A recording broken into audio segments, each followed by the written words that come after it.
for our next 3-minute video on how we make things about price, not value, we're going to talk a little bit about something I get super fired up about when I'm in front of clients, which is, do you believe you're worth paying more for? And there's so many brands out there that do believe. You know, there was a time where the CEO of Starbucks sat in a room and said, I'm going to make an $8 cup of coffee that people are going to wait in line for. That is insanity, right? When you think about it out loud, but we've all done it, or most of us have. And so when you build enough value in what you're doing and your expertise, you can drive the price. But I think in insurance, we get a little tripped up because we don't pick the price necessarily. So our expertise is all in how we can get that price down, which is false. You are worth paying more for. In the event of a claim, who do you want picking up the phone? And I think the hard part is that we don't feel like we're worth more. So we can't project that to the client. We can't explain that to the client with confidence. And I always say when you're selling a new client, if you're coming in lower with better coverage, it's just like sign here. That's not real sales. If you're kind of neck and neck, that's some real sales. You got to sell your value. What's the worth? Is it worth the hassle of switching for that? If you're coming in hot, I kind of think that's almost sometimes fun because it's like, this is why I'm so much more. And this is what you're going to get out of it. And you and your family or you and your business have to make a decision.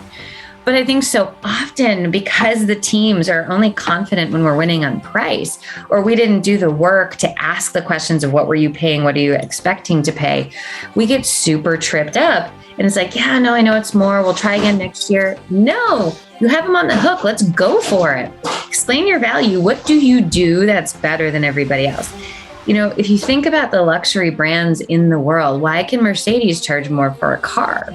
Better craftsmanship, better experience. You know, those are all big things for the right clientele.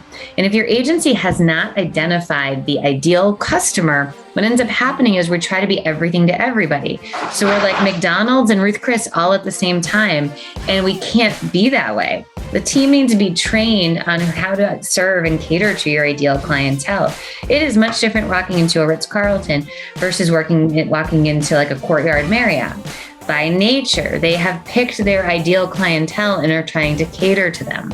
And so with so much choice in the world, agencies have to pick that and then be able to defend their value and their price, because we will pay more when it's done right. But we have to explain that.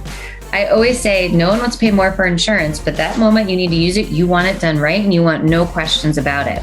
And this means sometimes we have to give bad news to people or explain ourselves in a way. And so few agencies have role played that, scripted it out, made the team feel comfortable, that I think everybody wants people to feel about value and say, oh, sell the value, but we haven't given them how or a toolkit or what to say. What is our value? And that's what I'm begging agencies to do today, is to say, if you want to make things about value, make them about value, but you got to own that value proposition 100%. And that takes some planning, some education, or partnerships with people like us to help you get there. But what do you spend more on? Think about it. You know, I just bought a brand new laptop. I got the new Surface something or other. And I looked at it and I was looking at the other ones. I looked at the reviews and I spent probably a third more for this laptop. But it just seemed like the right decision. Same thing. You know, I'm currently have my Yeti water cup out next to me. Keeps everything cold, goes in the dishwasher. That Yeti Rambler is what, 45, 30 to $40. It's been a while since I bought them. I pay more for that because of the quality, and I can put it in the dishwasher and it's not going to be junk. So for everybody on here, understand people will pay more if they understand the value. And it's your responsibility to be able to share that value confidently, precisely, and to your ideal customers so they know what to expect. And that's how you're going to move away from price into actual value. Hi, everyone. I just want to make sure that you have resources to be ridiculously amazing, which is why if you go to our website, agencyperformancepartners.com, and scroll down on the homepage, you'll see a link to take our ridiculously amazing insurance agent quiz. This goes over 12 questions over 6 topics to see how ridiculously amazing your agency is. At the end, you will get a scorecard to see the areas that you may need to focus on. You'll also be invited to take a very special course, which is how to clean up those 6 areas, all at a very discounted special price. So hopefully you'll take us up on this area of going and checking out our ridiculously amazing agent quiz at agencyperformancepartners.com.